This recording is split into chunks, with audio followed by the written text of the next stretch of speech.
Oftentimes in an emergency situation, we need to have a hospital operational very quickly. We'll start with tents or with inflatable hospitals. This way, in a matter of a couple of days, we can have something operational in order to provide services. We very quickly want to transition from the temporary tent-based hospital into something that's more permanent. The first thing we have to do is to identify the location that we'll be building the hospital. We want to put the hospital in a location so that it's easy for people to access. Most of the refugees will be coming by foot or they'll be carried by stretcher. And so for this reason, we often try to put it as close to the population as possible. It's quite difficult to identify a site because typically refugee camps, they're put on the land that no one wants. It's oftentimes floodplains or it's sites that just don't have a good topography, then on places where there were former minefields given for refugee camps.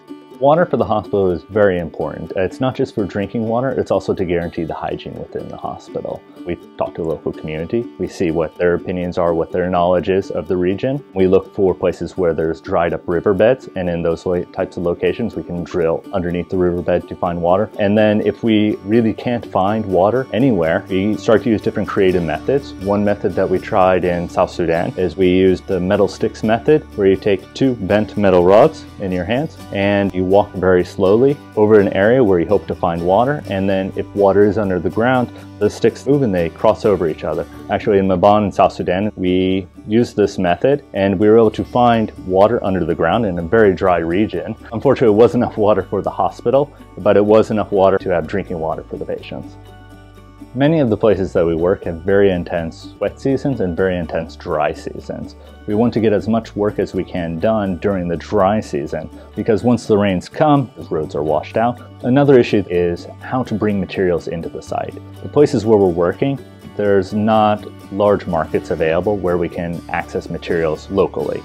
So we have to bring in everything from outside. When we're bringing items across far distances, we also have to plan for backup supply chains. Oftentimes the roads that we're bringing materials on could be closed. We could be bringing materials across borders and borders could become closed. So for this reason, we always have to think of multiple ways to bring in different materials.